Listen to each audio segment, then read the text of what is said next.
Hello and welcome back to my art studio. My name's Amanda and I'm so glad you've joined me today. I wanted to take this video to show you my new book I ordered from Amazon called the Sketchbook Idea Generator by an artist called Jennifer Orkin Lewis. It's a great book for eliminating art block. So why don't you go and grab your sketchbook and we can do some of this together.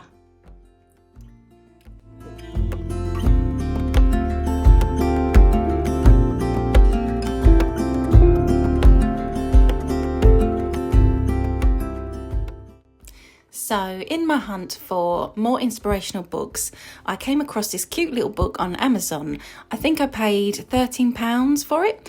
The artist Jennifer Orkin Lewis has other similar books that you may know called Draw Every Day, Draw Every Way and 100 Days of Drawing. Jennifer has a wonderful Instagram page, so go check out more of her art. I'll leave her information in the description.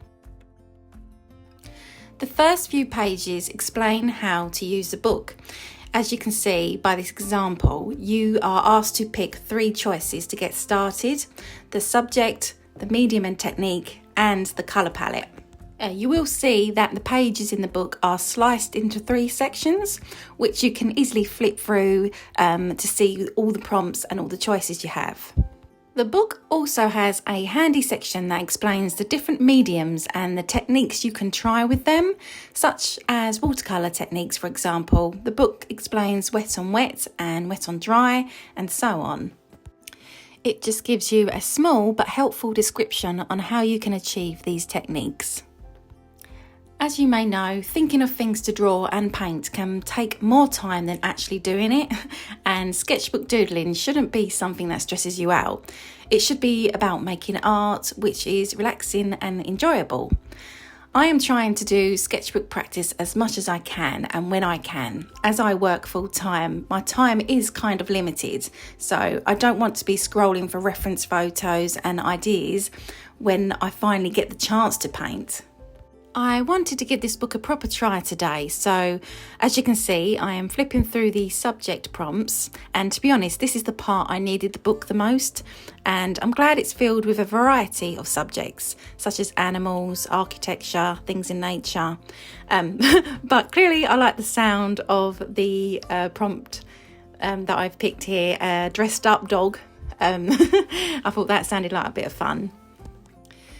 The medium of choice may be a bit more easier, as you may already have an idea on what you want to use, or you may not even have some of these mediums, but I think it has a good range of choices, especially for mixed media artists, such as like the ink and wash, watercolour, gouache, crayons, pencils. I already knew I wanted to try out my new Caran D'ache Gouache pan set, so I'll be using gouache today. And finally, the colour scheme. Now, I like these options, but some only have 2 or 3 colours, which I think might be a bit too limiting for me, but they do have some great combinations, and if this is only sketchbook practice, it won't hurt to play around and try some of these out. That's the whole point of this book, I think, is to push yourself out your comfort zone. I eventually decide on a palette of 3 colours, pink, tan and brown, which I thought, as I'm drawing a dog, that's a good combo. However, I know this book is for creating things you wouldn't think of, and maybe when I feel a bit braver, I will pick a colour scheme that doesn't make sense for the subject matter. But I think for today's purposes, I am going to keep it nice and easy for myself. Another cool layer to this is that the prompt is only a prompt, which is meant to spark ideas. So yes, you can just draw a dog in clothes if that's what you want to do and nothing else. Or you can choose to expand on it, and that's what I've decided to do today by drawing a lady holding a dog with clothes on, and I'll make them matching too, just for a little bit of fun. Also, just so you know, the book continues after the prompt sections with some more demonstrations on different mediums and techniques.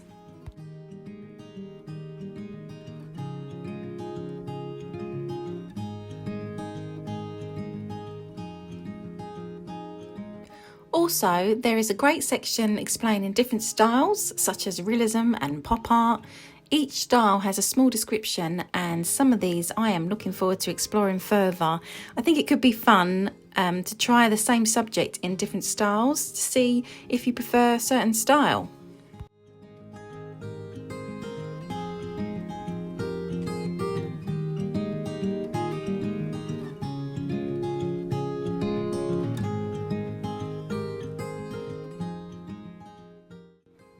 Going back to my choices for today's sketchbook practice, we are going to paint a dressed up dog with gouache and of course include the 3 colours in the palette, which are rose, tan and brown.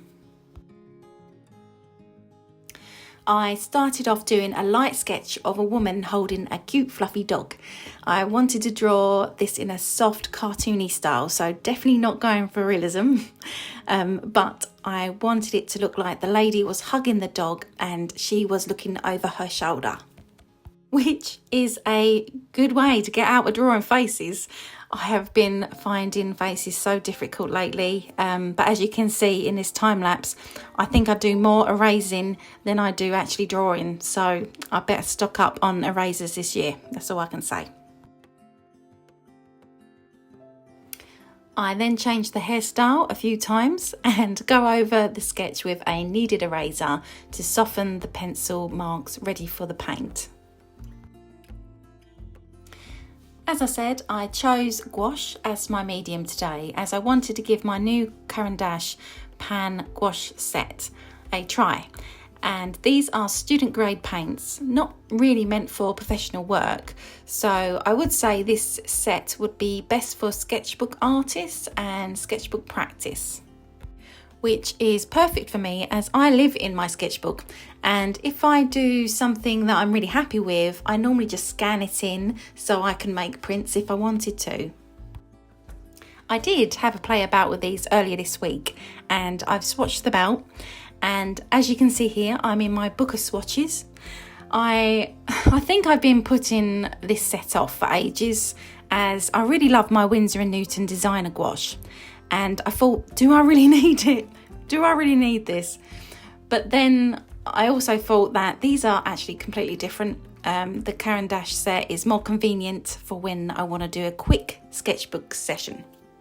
I think at first I was a little bit disappointed with these as they wasn't what I expected. I think in my head I thought they were going to be more opaque and they went down a little streaky. But after getting to know them better and, really practicing with them, I really like them. And they are lovely, vibrant colours, and I love the pinks and greens, and they mix colours really well. They dry nice and matte, and they are so nice to draw over with coloured pencils. So they would make a great base layer. And again, they are really convenient. All you got to do is pop open the tin and just crack on, basically. And for someone who doesn't have a lot of time to set up paints, that's obviously a great bonus for me. I didn't know until recently that all the pans are sold individually, which is really handy, and I've checked online and a pan is roughly about £2.50, so it's nice to know I could replace a colour that I really liked. And as you know, once you mix the colours with the white, the paint gets more opaque. And by doing today's painting, I already know that I will be going through this little white tube it comes with very quickly. So I think I might replace it with maybe a different brand of white paint, like my favourite Winsor & Newton permanent white. Anyway, back to my sketchbook. Enough of me jabbering. I will leave you with a short time lapse of today's sketchbook practice and I will be back soon. Full stop. Can't believe I live in your thoughts. I think about you all the time, morning, evening, and midnight. Such a wonderful delight.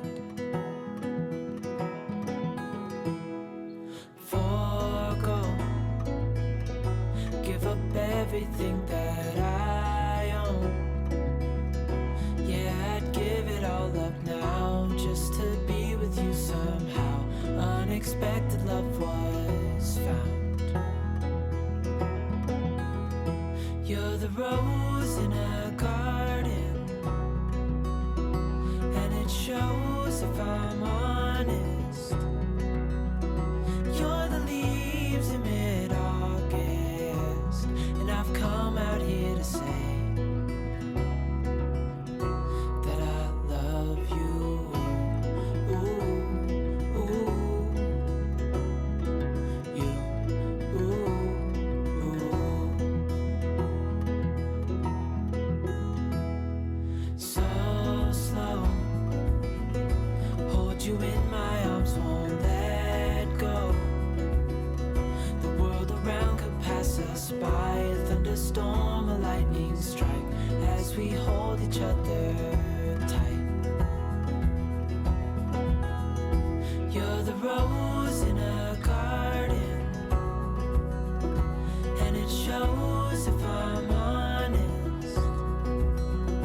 You're the leaves in mid-August, and I've come out here to say that I love you. Ooh, ooh, you, ooh, ooh, you.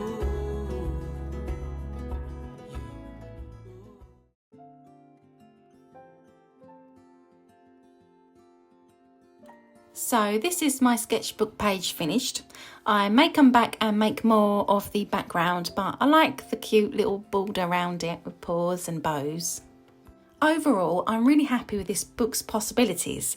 It gives you plenty of sketchbook practice ideas, and thinking about it, it's endless. Endless possibilities really, if you factor in all the styles you could try.